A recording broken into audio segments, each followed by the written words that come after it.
Olá, eu sou Poliana Ribeiro, bem-vindo, bem-vinda ao segundo módulo. E aqui falaremos sobre a regularização da edificação. No decorrer dessas aulas, trarei a você o passo a passo. E antes disso, vamos falar um pouco sobre a propriedade e como ela se dá. Então vamos lá, a propriedade ela somente se dá se formalizada com o devido registro, ou seja, só é dono quem registra. Logo, em uma transmissão, seja através da compra e venda ou através do processo sucessório pelo inventário, o registro é a garantia do novo dono.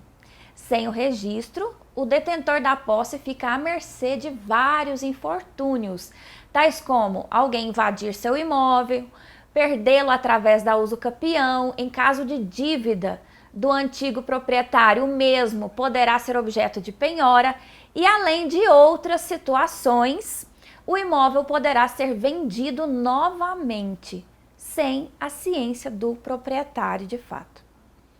O registro da transmissão é realizado nos cartórios de registro de imóveis da circunscrição, ou seja, da região em que o imóvel está matriculado. Então, vamos agora para o passo a passo da compra e venda de imóveis. Comprou ou vendeu? É necessária a lavratura da escritura pública de compra e venda.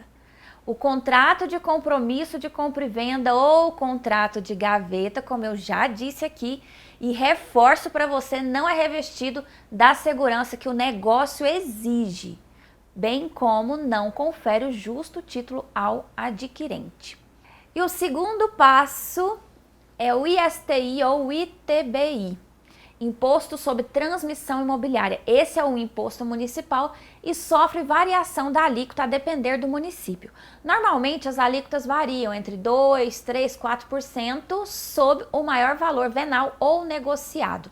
Há prefeituras que têm a discricionariedade, norma municipal, de gerar o ISTI ou ITBI sob o valor de mercado que ela atribui, a partir de análise de avaliadores do seu quadro funcional. Essa é uma celeuma atual, inclusive. Há municípios em que o ISTI ou o ITBI incide sobre o valor venal, que é aquele disposto no IPTU, no cadastro municipal. O terceiro ponto aqui, o terceiro passo para você é o seguinte: após a emissão do laudo emitido pelo município, encaminha-se ao cartório de registro. Aí sim tem-se a formalização da propriedade, momento em que a transmissão da propriedade é consubstanciada. E o quarto passo aqui é o seguinte: o cartório de registro ele tem um prazo legal de 30 dias para processar o registro. Porém, em se tratando de pandemia, desse momento atípico em que estamos vivendo, o prazo pode ser contado em dobro.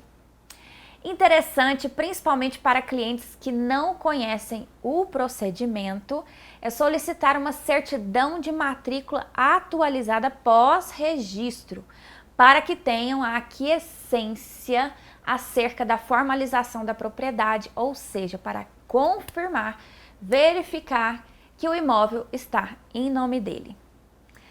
Quando se fala em regularização imobiliária, uma das dificuldades e problemas corriqueiros que observamos envolve a regularização da edificação, da construção, que é o nosso tema de hoje. Na prática, sabemos do quão corriqueiro é a irregularidade dos imóveis quanto à construção. Temos proprietários que constroem e, por negligência ou ignorância mesmo, não procede com a regularização da construção da obra ou alteração da mesma. Temos como personagens aqui envolvidos a Prefeitura, Receita Federal e o Cartório de Registro de Imóveis. Também são necessários profissionais especializados em regularização imobiliária, documentação, habituados com o trâmite que envolve esse processo, bem como arquitetos, topógrafos, conforme o caso e especificidade concernentes ao imóvel em questão. Inicialmente, na prefeitura, atualiza-se o cadastro acerca das características no que concerne à edificação envolvendo aspectos estruturais, de metragem, materiais e composição. Ainda na prefeitura, se procede com a alteração de ITU para IPTU ou procede-se com a averbação da edificação ou complemento da área construída.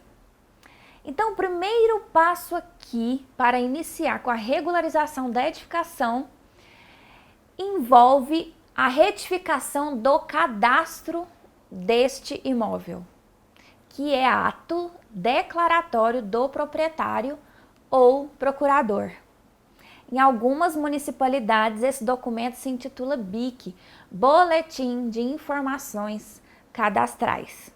Por meio do BIC ou cadastro do imóvel, estão mencionados o número de inscrição cadastral, o número do BIC ou cadastro do imóvel, o endereço deste imóvel, os dados do proprietário, as informações de contato do declarante, do proprietário ou do procurador, informações sobre o imóvel, e nesse campo em específico aqui é importante preencher com a forma de ocupação deste imóvel, que no caso é edificado.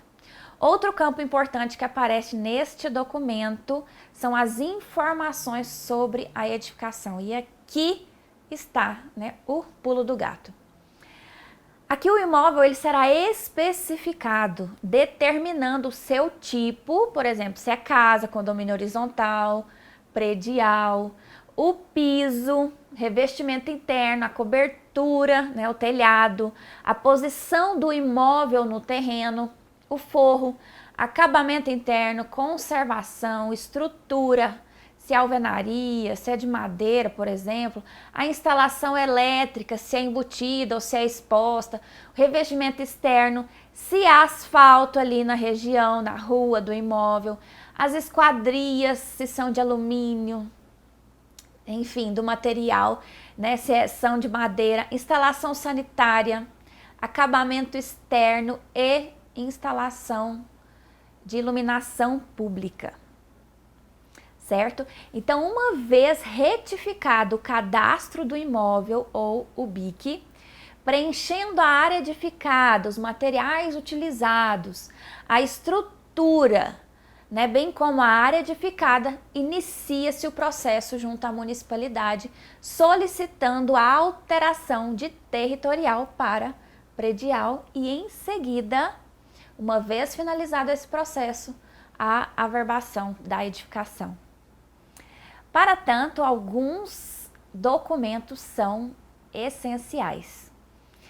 No caso de residência, é importante a declaração cadastral do imóvel, e o BIC, que é o Boletim de Informações Cadastrais ou Cadastro do Imóvel, a certidão de matrícula do imóvel ou documento que comprove a propriedade, tá?